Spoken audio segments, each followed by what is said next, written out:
morning. It's a bit grey, it's a bit bleak. Classic. It's supposed to be dry, but I did pack my wet weather gear just in case. I ain't risking it. Not anymore. Got wet too many times. What's going on? Welcome back to the channel. I hope you're all doing well. Bit of a chilly morning today for July. Hope you all had a good weekend. Did a fair bit of riding this weekend. We've got a small mountain of footage to go through. We're still on the FZ6 Fazer Yamaha. I don't think that's going to change for a little while. Just got a new pair of tyres for it. It's probably going to stick around for a few more months. We just got over 30k miles on it. It's a little bit scary because it's getting into the region of relatively high, but you know, what can you do? Yeah, I did a lot of riding this weekend. Didn't film yesterday because it was we were two up. It wasn't anything crazy. We were just going shopping, which is nice. Fuel prices have risen again. Shock horror. I'm interested to see how this helmet is with wind noise. I'm currently in a different helmet. I'm in a K-Berg helmet, which is my slightly older one, and I'm just doing a little wind test basically to see how bad it is compared to my Moto Tourer, because I know it was pretty excessive when I first bought it. I noticed the difference anyway in noise, and as of right now in my ears it's very quiet, this helmet. It's nice. It's just your standard style helmet. It's nothing fancy. Little flip up face.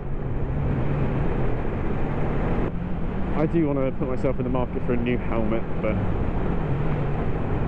I'm gonna try and wait it out.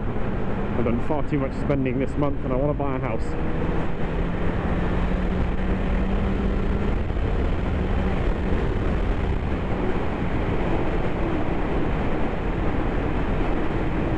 Had a nice Saturday evening ride.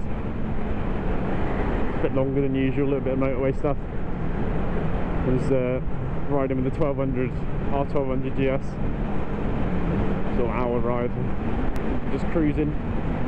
He was on his way to do a tour of France, so I went down to the ferry port with him to say goodbye basically. Ridden as a pair in a while, and I've missed it. It's going to be a bit of a cruisy morning today. I'm not going to go too crazy. There was another motorcyclist down there, I saw him. Looked like a 125 Duke maybe. I might be completely wrong. My problem with choosing a next bike is I don't know what I want. I've had it in my head for months and months, or at least a month, that I want a sport bike next. I want to get something like a Triumph Daytona 675, or maybe even a Aprilia RSV 1000, something like that.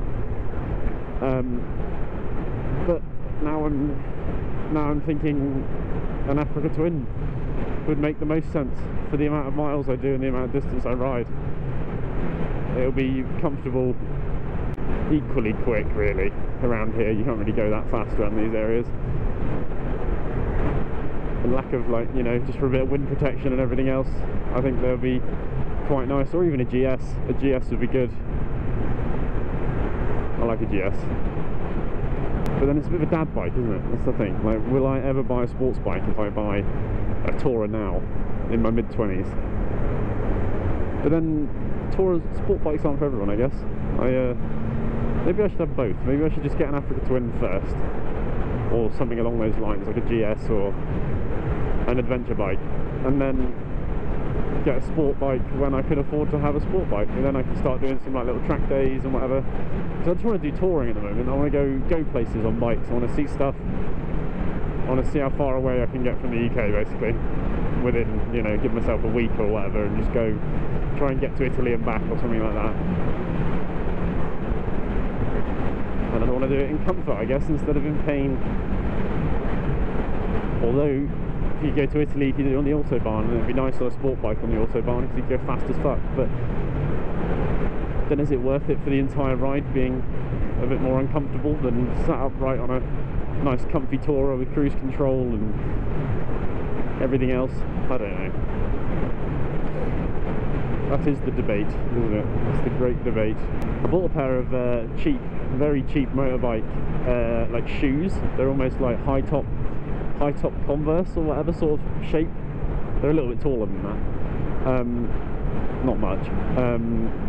For like summer riding, and they are not as comfortable as my big riding boots. I like these things so much. The RST Adventures are like the sort of 130 quid mark. They're the comfiest.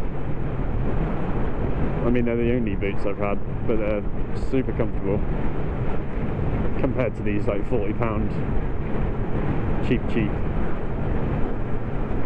motorbike shoes from eBay.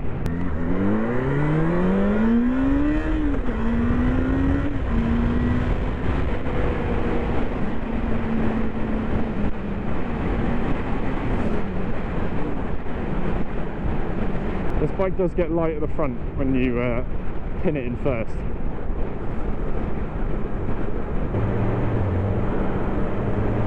Thanks for tuning in to Moto POV and Daily Rider.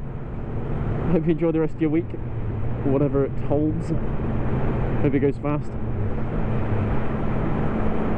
Don't forget to comment down below, like and subscribe as usual, all the normal stuff.